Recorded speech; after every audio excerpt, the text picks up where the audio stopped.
Howdy doody Broncos country. How y'all doing? Hey, I want to wish the Denver Broncos, from all of us here at Orange Weekly, a happy Sweet 16. 16 straight losses. Happy Sweet. We are going to celebrate with tears and sadness and laughing, which is really just us hiding our pain. But that's what we're going to be doing here tonight on the Bourbon Broncos and OBS Postgame Podcast. How you doing, John? I'm good. That took me a second, Kev. I was ready to get out the candles, but I didn't know why, and then it hit me right before you said it. Yep. Here we are. Major milestone. You know. Yeah. I know. I don't even know what to say at this point, but I don't either. Kev, yesterday was not a bad day for me. Sunday felt great. You got some errands done. Wasn't in a state of misery because I didn't have to watch the Broncos play yesterday. Yep. How was your Sunday? Yeah, same, quiet and everything. I did run a test this weekend though, because I wasn't sure if the Broncos are 0-3 at home, and they're going to be playing Green Bay this next week in Denver. But with me going to all the home games and stuff, I'm wondering if I'm the bad luck. So I was like, how can I test this on a different area? Well, I was invited to the CU Buffs game Friday night. So, went there. For anybody who doesn't know what happened to the CU Buffs, halftime was really awesome. They were up 29-0. Everyone was feeling good. Half the student section left because they're like, yeah, we're done. And then come to find out, second half came around and the Buffs pulled a page out of the Broncos playbook. And it just happened to be the blank page, unfortunately, because they didn't do anything in the second half. Yeah. Front page was offense, backside was defense. It was blank on both sides, and they just didn't show up. So they ended up losing. So I think I might be the reason. I don't know. I don't know what else is it. I don't know. You left, and then they lost. That's true. I did leave with a few minutes to go, and then they lost. How about this? If you're at a home game and the first half goes as poorly as it does for the Broncos offense as the first half of this game went against the Chiefs, maybe leave at halftime and see if it turns it around. Wow. Maybe that's the true test. Okay. Well, I'm gonna try some things out here. I'll do some scientific method. I'll run a hypothesis and null hypothesis and collect data, and I'll report the findings back to you at some later date. So I was really hoping for this game that, having zero faith that we were going to win going into it, that somehow we would just pull off a miracle. Somehow that zero faith turned into 0 points for. I was wondering if we're going to get shut out there for a while. You're telling me. Even the announcers were.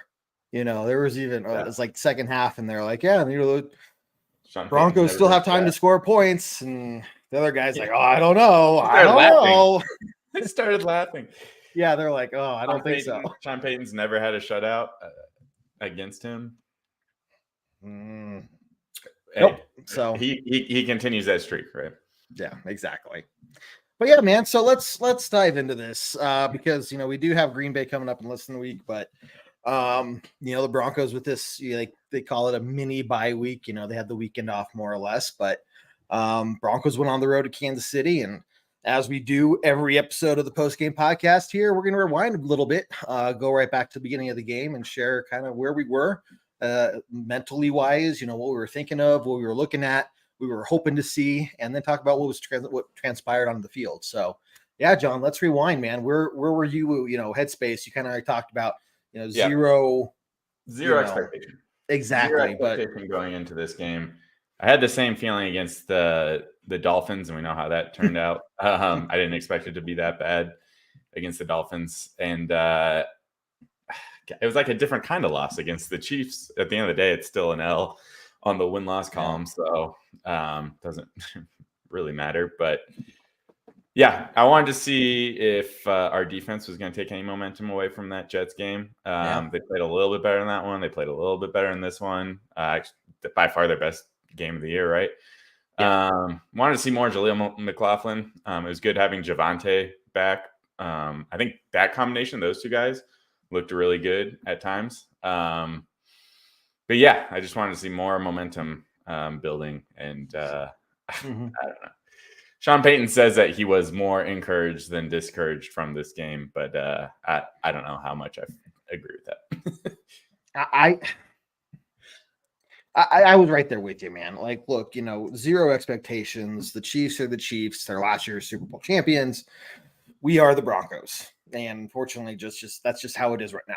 We are in the very, very, very, very early stages of a rebuild, to the point where it's not even fully classified as a rebuild yet. So, expectations are low. It does. It feels like we're 6 years into a rebuild. It's only because we actually haven't done one and we've needed one. So that's the only reason it feels like it's been so long. But you're right. I mean, we're going into Arrowhead on a Thursday night. That already, for any team, that is a huge disadvantage, right?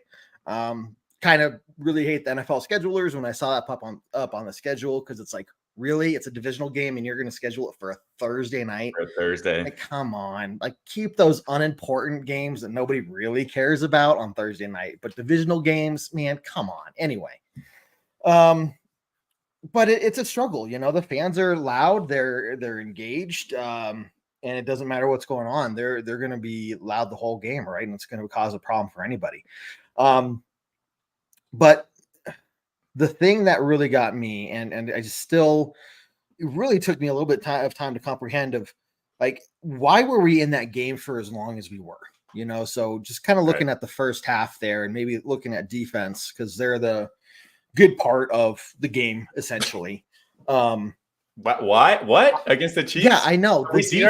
Our defense from this year, who's like ranked last, held up against the Chiefs, but our offense, which has been doing really well, totally bombed in every way, shape, and form against the Chiefs. So it was a different way to lose a game. We've seen different ways of losing this year, and that was a new one. Yeah. So, man, what was going on that, from your perspective, that was keeping us in the game? Was it the Chiefs were playing bad? Was it our defense was playing good? Was it both? Like, that's just not what we expected to see. Yeah, I'm wondering how much it being a Thursday night game played into that.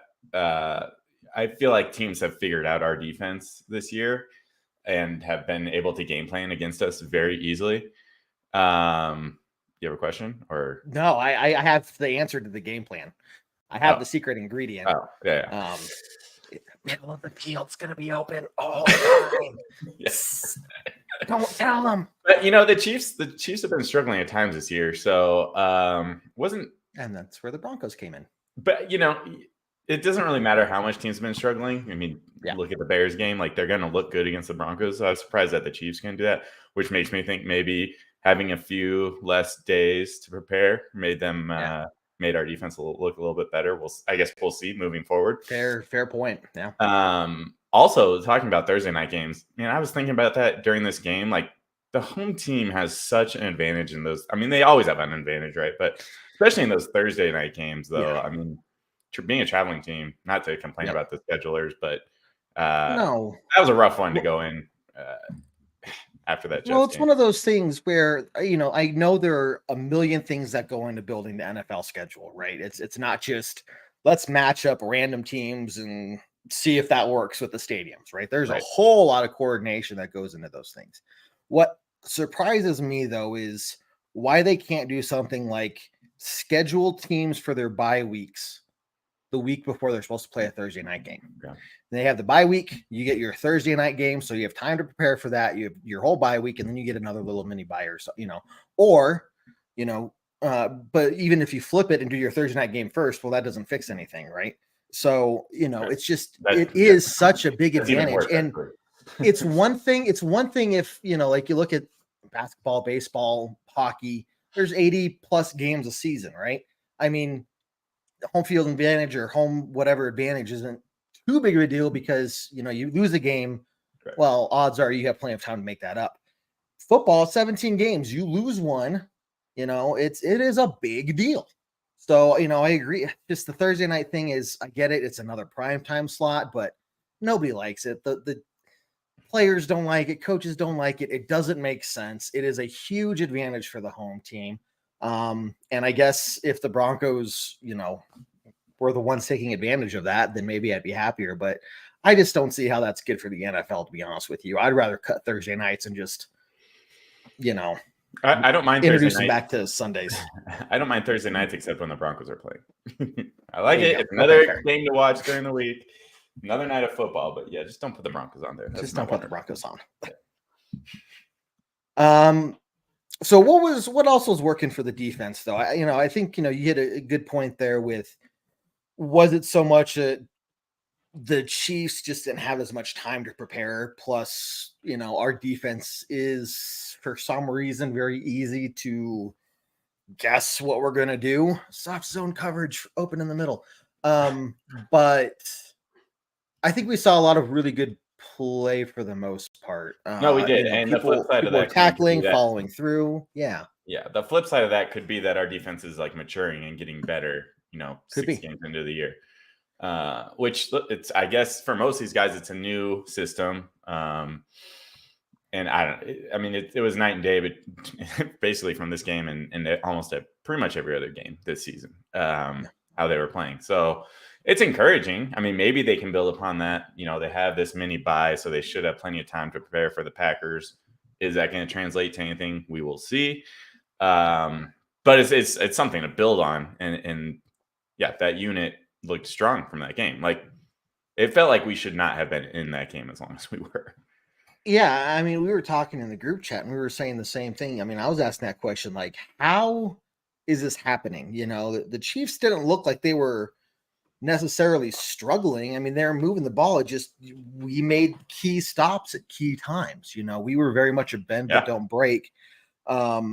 Justin Simmons, man, he just knows how to read Kermit the Frog. He can read Mahomes like no other. I mean, 4 interceptions on the career against Mahomes. I mean, come on, most sick, man. Any player has against Mahomes, which is that's got to drive him crazy.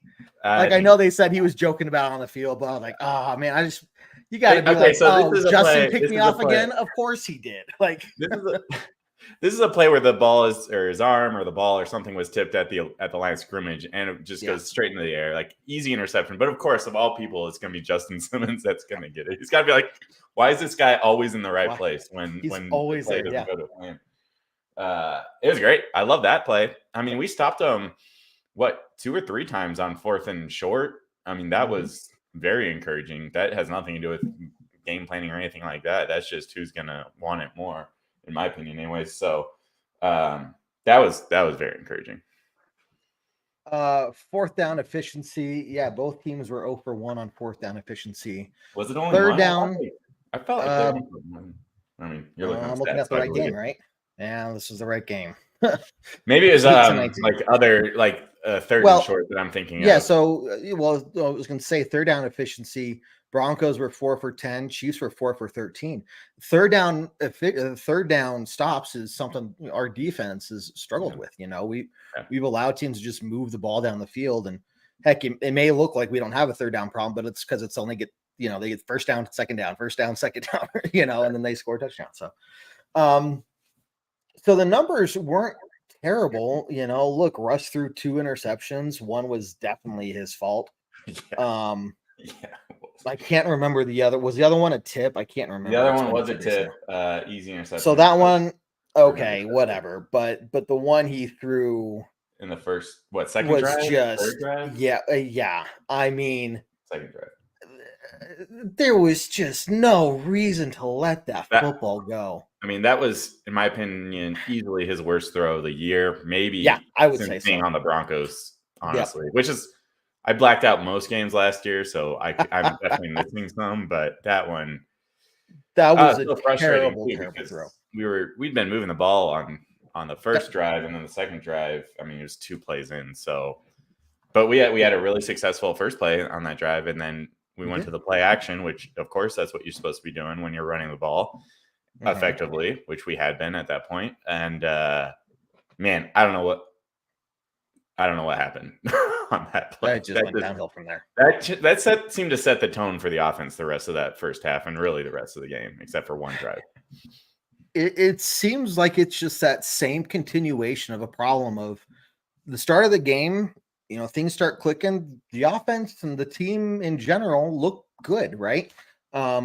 It's as soon as they hit a snag, whether it's the offense or the defense or whatever, once that side of the ball, they hit a snag, they cannot recover, or it takes them a long time to recover. This is what we're talking about, an entire 3-4 drives just going 3 and out in a row, 5 drives in a row going 3 and out in a row, because they just cannot recover from a mistake that was made the first half. No, it's totally true. And they just cannot figure out why. And I think in this one, it started on that first drive. It did. Because they were moving the ball really well. We were moving the ball. We go for it in their territory. Like, yes, we were in field goal range. I don't blame Sean Payton for going for it there, 4th and short. You're playing the Chiefs, so who you're expecting, like you're going to have to be aggressive. Going to do it. Yeah, you can't settle for field goals every time. That 4th down play was so bad. Like, this was definitely Russ's worst game this year. But that 4th down play on the first drive, I don't understand. Is it play calling? Is it Russ not doing any? Like, how do you take he was basically running out of bounds for a negative 3-yard loss. And it's like, you do know it's 4th down, dude. Like, what? Yeah. How do you expect this to? I know he was scrambling around. I'm assuming no one was open, but you got it. I mean, an interception there is basically a better result unless they take it to the house than a 3-yard loss. So, give your receiver a chance, even if it's not, even if he is throw the ball away, And I get, you don't want to do. Well, you can't throw the ball away. Potential grounding. Well, on 4th down, you're going to throw the ball down.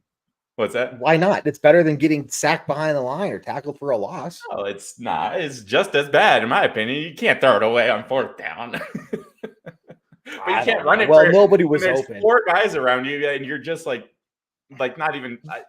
Why not? They're going to get the ball anyway.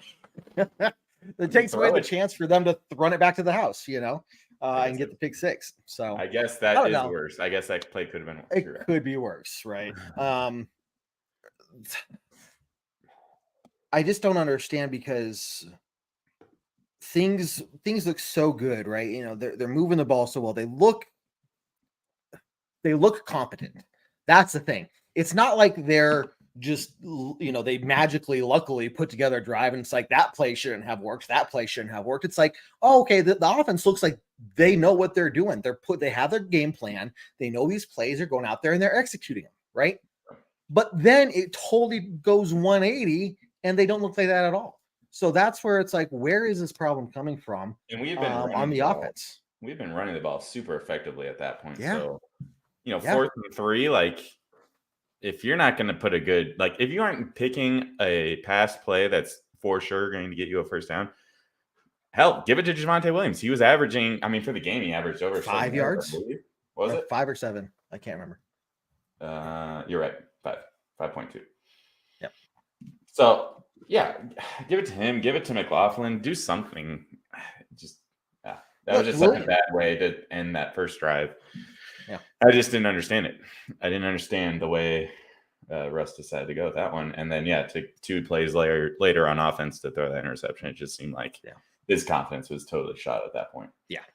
There was and so this is where my concern for Russ is really growing. And it's not so much that I think his talent is gone. I think it was Colin, I can't remember, one of the ESPN guys or radio show guys, I can't remember who said it, saying that Russ is a washed up version of himself. Basically, he's a ghost version of himself, right, of his past. And I think the talent's there. We see it. His long game, or his long field game, is really good. He can hit those targets way downfield. It's just a matter of the guy getting open. Yeah. But what we're seeing with him is the confidence.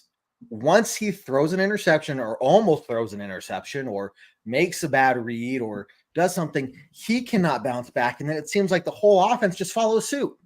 They just go, oh, Russ messed up. He's going down the drain. We're just all going to, I don't know. Yeah. And this is where I get confused, because our running game was working so well in that first half. Those first 3-4 drives. Yeah, 3 drives. We had very good runs. And I don't understand. I've always been told that when you have a successful running game, that's supposed to make the passing game that much easier, right? Like that's supposed to open up your receivers. The defense is supposed to start putting more guys in the box to stop the run. And I mean, we didn't see that at all. And that's 2 games in a row where we haven't seen that taking advantage of a successful run game. Right. I don't understand. Is it play calling? Is it Russ changing the play at the line of scrimmage? Is he not seeing the I've field watched for correctly? that. I don't see him change the play very often. I don't think they want him to. I think they don't. Yeah, I definitely don't think they want. Here's your play, run in your play. But every now and then you'll see him make a change. It's usually like, when it's obvious it's going to be, or at least they're faking that it's going to be a no-out blitz or something, right? But it's maybe once or twice a game, I would say. And that's just a guess. I'm not sure exactly, but is the number of times I see him audible anything. He's probably just saying, switch to the run, based off what he's saying. So he's not even calling a different play. They're not, and I can't blame him. This guy, I don't want him making change. He can't even stick to the basic concepts, and he can't mentally rebound. And I want Russell Wilson to work out. I don't want to have to eat $17 million of dead cap space money next year, and however much the year after that, and however much the year after that.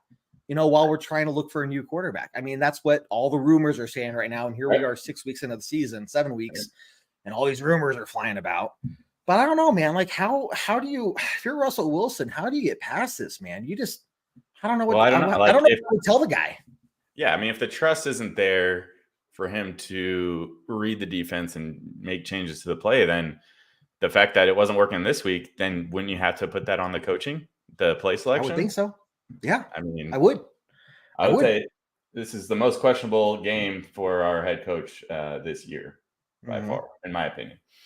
And I think a huge example of that was the last drive of the first half. It's 4th and 20, and we're calling a timeout with 20 seconds left. Like it's like he admitted after the game, it was a mental mistake by him, but that led to 3 points. Like that took the possibility at the end of the game, hindsight being 2020, obviously, but that took that last drive at the end of the game for our offense. It didn't matter anymore at that point. They had to score twice in like 2 minutes, and it just wasn't going to happen. But if we take 3 points off the scoreboard, that's a position where Russ has a chance to make it a game. But now we don't need a touchdown at the end of the game. We just need a field goal tie, basically. And so I mean, look, if we're a year ago and Hackett just says, I just screwed that up. Like we are crucifying him. Yeah. Are you kidding? We would just go all out on it. We would be fired. They'd be like, that's not good enough excuse. You don't know what you're doing. Like and TP his house. Like, oh my God. Yeah. We would be going crazy out here. And like, okay, his excuse was I screwed up. But he's like, but the Chiefs had timeouts. They were going to call timeout anyways. It's like, yes, probably. Maybe. But then they'd have one less timeout. Like it didn't open up the whole field for them, to go and get 20, 30 yards and score that field goal. So could they have still gotten in field goal range? Sure. But it doesn't matter. That's not a good enough excuse. The Chiefs don't need help winning games. No, not at all. Especially the way we're playing on the field, Let me ask you this really quickly, and not to get away from like the game itself, but following this game because of things like that and coaching mistakes and coaching questions that questionable things that have happened the last or this season so far. Would you say like is it Sean Payton is rusty, and he's making some of these mistakes that he just didn't make when he was in the Saints or the head coach of the Saints, so I'm just wondering, is there a level of Sean Payton is rusty and he's got to dust off the cobwebs himself and re-go through someone? But at the same time, I'm just like, but he was in the NFL for 15 years, and he only took a year off. And during that time, he was commentating, like he was analyzing every single game that they had on the broadcast. So I have a really hard time understanding things like allowing the defense to totally implode the first 5 weeks, just left and right looking terrible, him seemingly not doing much about it. And some weird calls, timeouts, late timeouts, and I get there's a level of new coach on a new team trying to marry things up. There's going to be growing pains. But man, it's just like when we are a team that cannot overcome mistakes on the field, we cannot be having mistakes come from the coach. I mean, you're just putting a nail in the the final nail in the coffin at that point, man. So I don't know what it is, but it's like the inconsistency is coming from Sean Payton as well, and that would be the one guy I would expect this to be solid. Everything from him should be solid, and I'm seeing a lot of cracks that are making me question what's going on. That was my expectation, was that we were going to not be questioning Sean Payton at this point.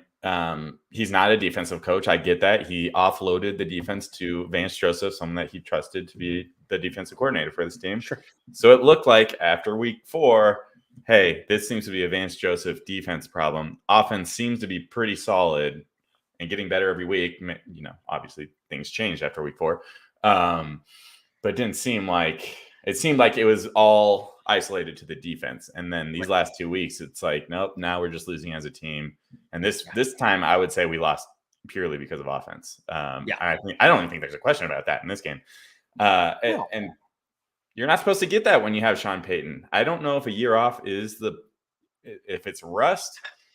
I don't know. Man. He was in the Saints organization for, well over a decade and closer to 2. Maybe the familiarity there was different. Obviously, it took him a little bit of time to build that organization up. Yeah, but I don't think they started 1-6 or 1-5. Well, don't preview what's going to happen. Yeah, we'll see.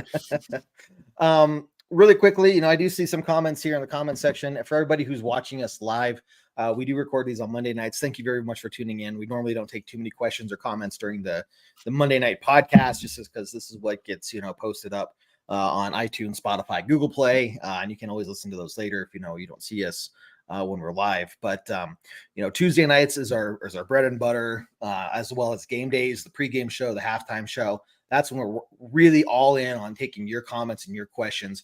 So if you want to hear more about trade, rumors, a certain defensive coordinator rumor that's flying around, we're going to talk about that, I'm sure, a whole lot more on Tuesday's show. And we're going to take your comments and questions then. And so, I don't want to get too far ahead of, just a lot of different things down the road right now, but getting back to the game at hand, anytime if you hold your opponent to under 20 points, you should win 95% of those games. Yeah. What did we say last year? Like if we just scored an extra 18, touchdown, I think it was like 18 total points, we would have been 9-8 or something like that. Yeah. But so we're asking for, in a game, we are asking for 2 touchdowns, 2 field goals. Well, I would have won this game. And we've been getting it. We've been getting it the other weeks. But we couldn't. And then we couldn't take advantage of it on defense. Defense shows up, and they've got to be looking at the other side of the locker room going, hey, guys, we're finally doing our job this time. How about you do something on your side? Oh, I don't know, guys. I'm just throwing interception, man. Why can't we get them together? I honestly, I don't know what this team is at the moment. I didn't know what it was after that game. I was like, maybe I'll sleep on it, get a couple nights of rest. Maybe it'll come to me. I don't understand this team. There's either, in my opinion, it's weird. Usually my opinion changes as time goes on. But it actually that's allowed. That's okay. It really hasn't. Either it's what you said before. Sean Payton is that year off man and joining a new organization. Like he's just rusty and it's showing. I don't think that's a good excuse, but not. Or I'm really starting to believe the conspiracy theories that we're the team that's going after the number 1 pick, man. I don't know. It seems like when you just say, oh yeah, I just screwed up with that timeout and gave the Chiefs an extra, who knows how much time, basically, and allowed them to get into field goal range because of it. It's just weird things are starting to add up. And it's like, man, I don't know. I that's what I'm saying. I don't know with his team if we're actually even trying in these games. Right. The defense looks like it was trying in this one, but here comes the offense to hold them back. Yep. Well, and as a fan, I do not want my team to tank for a player. There is no guarantee that a player that is drafted is going to do well or do poor. You can't say that somebody drafted in the 6th round is not going to do well. Hello, Tom Brady. I know that's rare, but what about undrafted free agents? You can't say, Broncos just do a really good job historically with finding people that are undrafted and make really big contributions to the team, right? But on the other side of that coin, just because they're the number 1 overall pick does not mean they're gonna, or they're drafted in the 1st round does not mean anything, right? No. I mean, look at what's his name? The last time Chicago drafted a quarterback in the 1st round, they traded up from the number 2 spot to the number 1 spot to get Matt Trubisky. Mitch, thank you. That's how whatever. Mitch Trubisky. Pretty memorable. And I don't remember who the number 1 team was, but they didn't even want him. But Chicago traded up to anyway. But so it doesn't matter, right? So who know? Like, I'm not saying that Williams is a bad player. There's no guarantee. So what are we gonna now say? We are done with Russ. We are going to eat his dead cap space money, let him go, and we are going to put our whole efforts into tanking this season so that we have a chance to get this guy and pray that he is as good as everyone expects him to be. Yeah. Because to me, that makes me nervous. That makes me incredibly nervous. Well, just the thing that's fueling this as well is Sean Payton's comments last year. Yeah. Saying that Caleb Williams is going to be the reason that the NFL adopts a lottery system with the draft, because some team out there is going to tank for them. Now, he also said in the interview that it was going to be, you're going to see a team around week 12, maybe week 15 that starts doing it. He didn't say week 6 is a team was going to start tanking because their season isn't going the way they want it to. And so it's like throwing the towel now. And man, from everything I've read about Sean Payton and heard him talk, like, he is not out there. I don't believe he's out there to go out and lose games. Like, he is a competitor. He should be the one taking these losses the hardest. And I'm not saying he isn't, but it's the way these losses are adding up, it's starting to make me question it. Let's put it that way. Yeah. So I think there's going to be, there's a lot of people talking about it right now. I don't think in any way, shape, or form it's the right time to talk about, is Sean Payton going to stick around?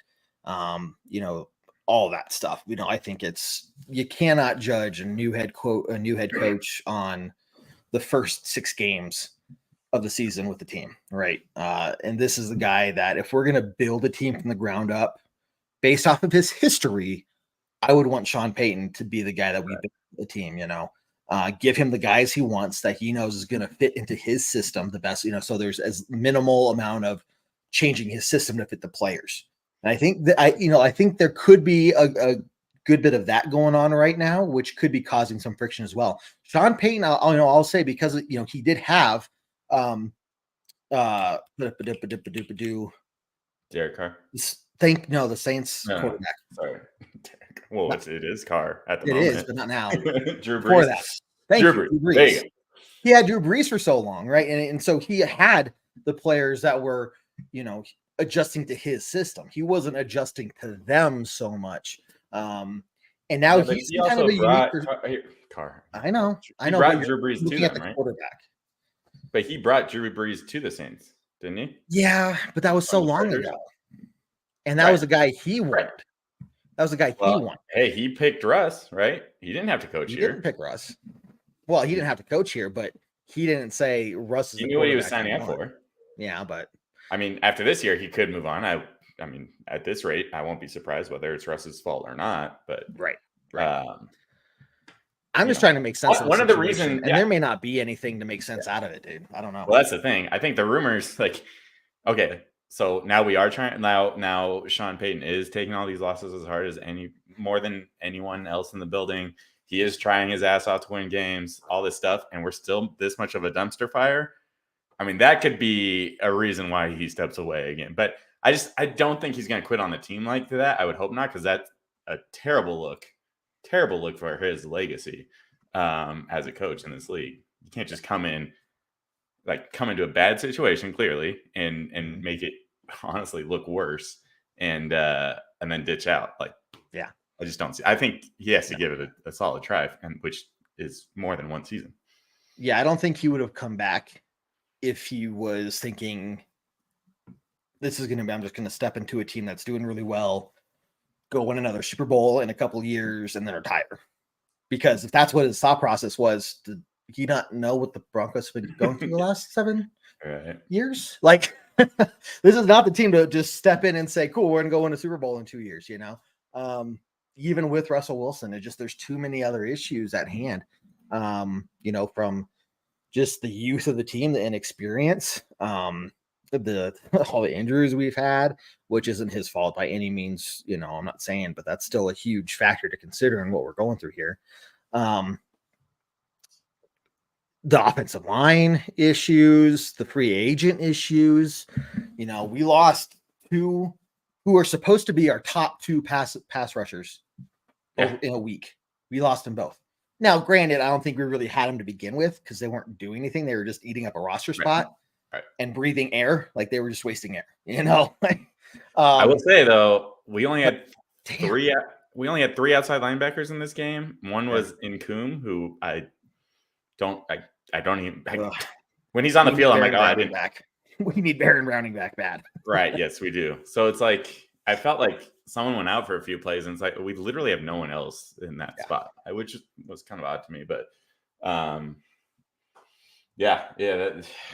those guys not producing at all. Now, Frank Clark, you know, he got picked up end of free agency, basically. Like, it wasn't like we thought he was going to be the game changer. Maybe he would be like, you know, in obvious pass rushing situations, he could. I was looking for leadership from him more than production. I was looking for leadership, somebody who knows how to be on a winning team and bring that winning mentality to the team. I didn't see that at all. I mean, we weren't in the locker room, but it didn't translate on the field at all. Right. And then Randy Gregory is just here taking up a huge salary and not producing anything. I don't mind it. I like the leadership to be like, okay, you guys aren't working out. You aren't the future of this team. We're just going to focus on the youth and let them prove what they have, so we can start figuring out what this roster looks like, you know, in the future. No, completely agree, man. Let me ask you this, kind of getting back to the game here. Yeah, we took a pretty. Do you think Travis Kelce would have had an even bigger game had it not been for his ankle issue? I mean, he had a pretty freaking solid game. What were his 9 receptions, 124, 190 or something like that. And I think he was at 7 receptions at halftime for 124. Yeah, his first half was ridiculous, and I don't know what happened in the second half. I don't know if it was his ankle flaring up. There was one time, I think, in the fourth quarter, he got up. But then he was back out there the next play. Yeah, but I wonder, you know, were they limiting him at all just to like make sure they didn't really re-injure it?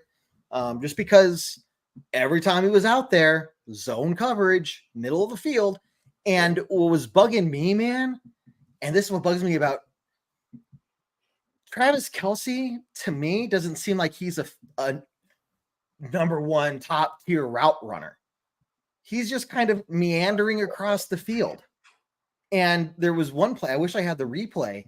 They showed it on TV. He just meanders across the middle of the field and he runs right in front of 2 other Broncos defenders. And they don't even pay attention to him. They just look right past him as he runs right in front of them. In this bright red jersey, yellow, you know, gloves, and gets wide open. And it just blows my mind that the coaches have to see this on tape and say, it's not like he's even running a route. He is literally just kind of going wherever he wants because he knows we're not covering him. Yeah, but I think for how many times he's beaten the Broncos, I think he kind of just knows how to do it without. Also, But we don't do anything different to adjust it. This is the same stuff they did when Vance Joseph was the head coach. And guess what? It didn't work then. Right. So why would it work now? Well, why would it work in the second half when it didn't work in the first half? There's no Tyreek Hill to be afraid of. Like, he is the guy on that offense. Him and Mahomes are the guys, and you still can't stop it. I mean, were we even trying? That's my question. Were we even trying to stop him? I mean, at times this defense makes me question things. But again, with all of that, with everything you just said, we still were in a position defensively to be in this game. Like, okay, so he got 124 yards, but look, the running game for once wasn't working for them. Yeah. For once, our opponent's running game didn't get over, 200 yards. 200 yards. Yeah. Wow, Mahomes he threw for 306. Yeah, he did. Yeah, I just noticed Rashee Rice.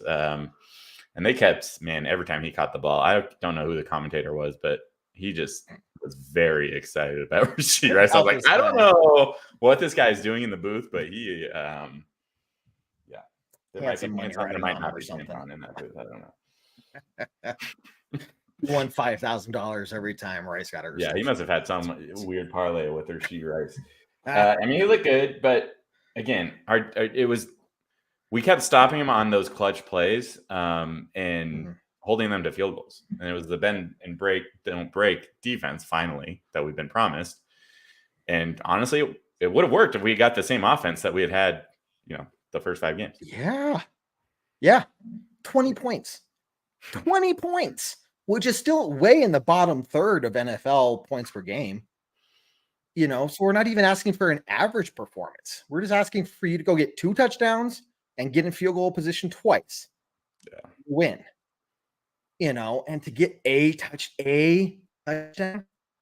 Come on, man. Come on. Like, I don't know, man. It's just ridiculous. So, look, I think we could focus more on the offense now. Because I know we have spent a lot of time talking about the defense, but really focusing on the offense. One guy to call out, we've talked about 1G or no G, whatever you want to call him, McLaughlin, right? But man, how about that was Big G? I think Spotty's coining Big G, right. Which I think I like that of all the ones that we Big G, that's right.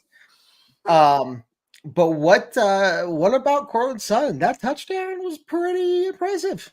He finally showed up. I was like, where's more of this? Where's this guy been all season? Like, oh, you can still do it. Okay. Yeah. Oh, that was beautiful. Beautiful catch. The throw was exactly where it needed to be. Any further in, it could have been intercepted easily. Yeah. I think any further out would have been out of bounds. Yeah, but still, 2 guys right there, Yeah, so Sutton, 46 yards on 4 receptions. He had the big one, right? Technically, had we gotten a stop on that next drive, then we would have been going for, a tie in the game, potentially. Yep. But yeah, where's Judy? 14 yards, 3 catches. Yeah. Again, Samaje Perine, second leading receiver with 16 yards. Like, that's what, again, this brings back, like, what is the play selection here when late in the first half, Russ, I know I'm going back in time here, but Russ is 5 of 7 for 17 yards. Like, okay, so he has he's completing his passes, but I don't understand why we keep, every time it looks like we're making progress, we do these wide receiver bubble screens, and it drives me crazy because they have yet to be successful. If you want to throw the screen, fine. Throw the screen, but throw it to the running backs because that's the only way it's been working. Those screen plays. The bubble screens are not freaking working. It's like in Madden. Okay, I used to be huge into Madden. I'm talking like college, high school, Madden 24/7, basically. I went to school occasionally.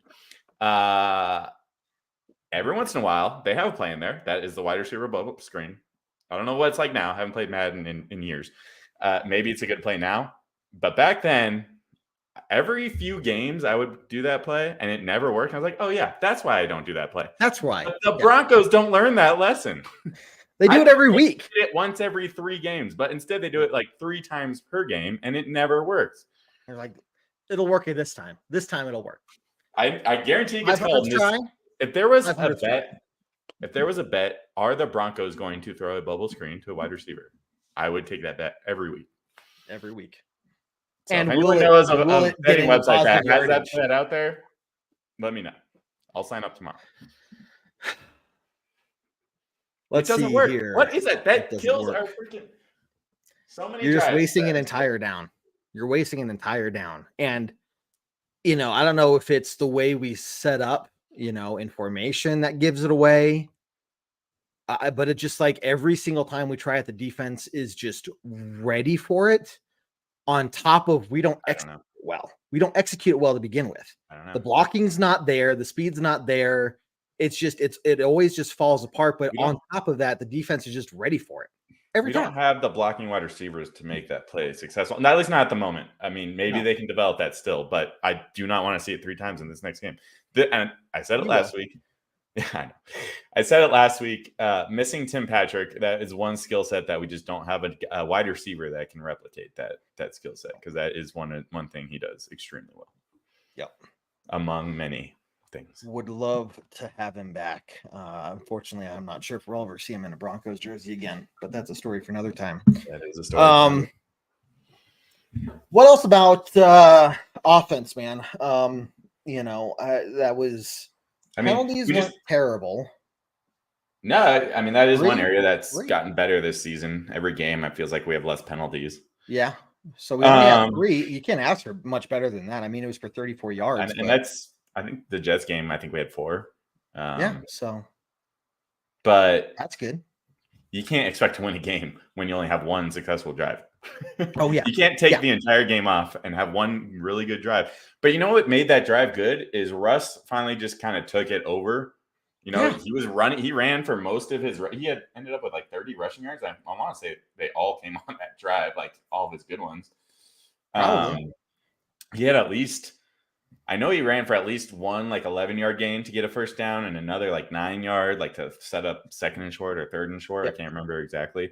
But, the plays were breaking down and he just said, I'm done with this. He just took over on that one drive.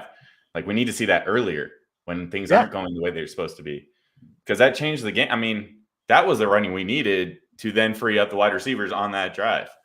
Yeah. I don't know why, our successful running hasn't produced better passing game, coming from our running backs. But man, when Russ is a threat with his legs, that's when our offense looks the best. Yeah. But, before that, for the entire first half, when he wasn't running or anything, and I think it's maybe still controlling him too much. I know in the beginning of the season, they were talking about how they want Russ to be more of a pocket quarterback, the first part of the drive, but once they get in the red zone, hey, open it up, use your legs, use your athleticism. I mean, I'm almost saying that still, and I think this last game is kind of proof of that, is we're still tying his hands too much still. Yeah. We're not making the other. It's also mixed messaging. It's like, I want you to be more of a pocket passer, but also if it's not there, use your legs and do something with the play. It's like, what do you want? Those are two like conflicting. And now that's an's another decision he has to make on top of the 5, 6, 7 other decisions he has to make within half of a second. Is he going to run left, right? Is he going to 1, 2, or 3? Is he going? Well, now he's got to figure out, okay, well, am I going to run, or do they want me to just throw this out? Like, it's just one more thing to figure out. So, you also, at that point, the opposing defense is not respecting the ability of your quarterback. Right. So they don't have a spy. They don't have anybody out there that is geared towards making sure Russ stays back there. Right. But once Russ did start doing that, well, they had to adjust and more or less account another guy on their defense to take care of Russ, keep him from doing that. So, why don't we go out the beginning of the game and just say, Russ, you do you, whatever you feel is right, but it's going to keep the opposing defense honest the entire game, right?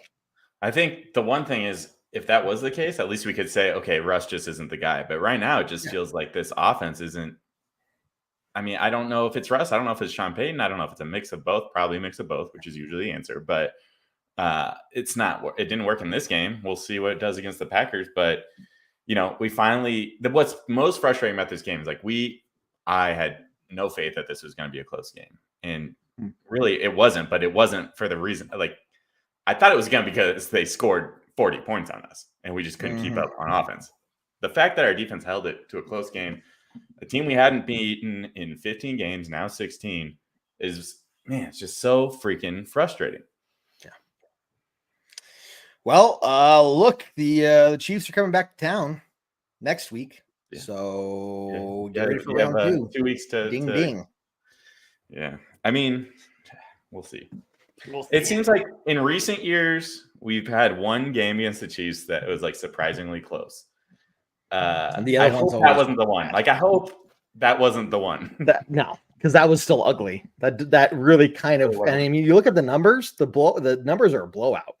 197 total yards from the Broncos compared to 389 from the Chiefs.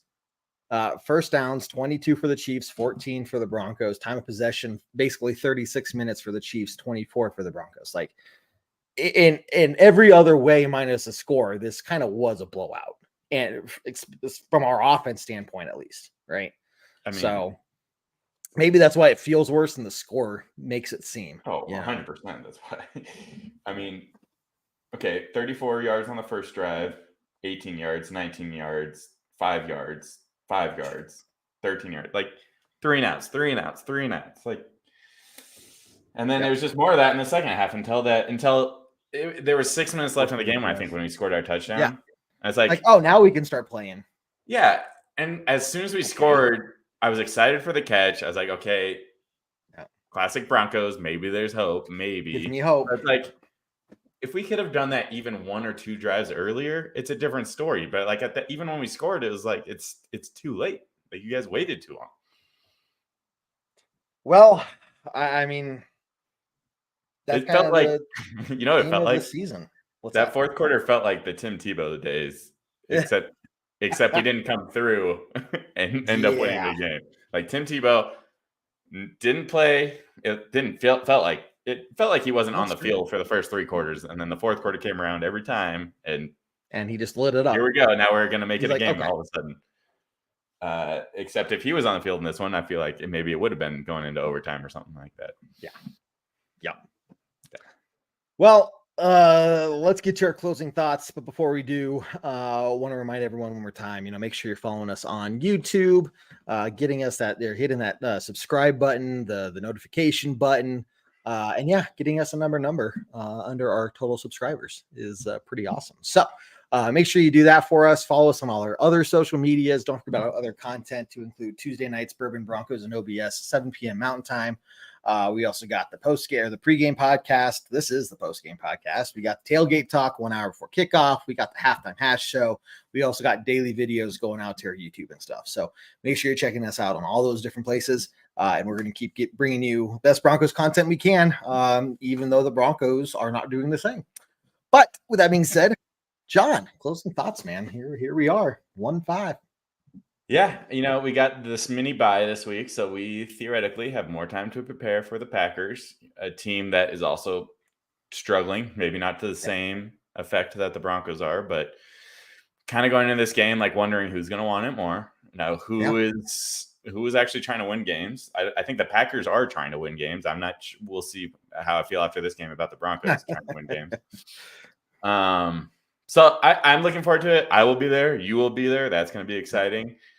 I'll hit up the flag man for sure. Shout out to him. Best tailgate the Broncos have, I believe. It is. Aside from that, we got 2 weeks left before the trade deadline. We'll see how much of a rebuild we already are setting ourselves up for in that time.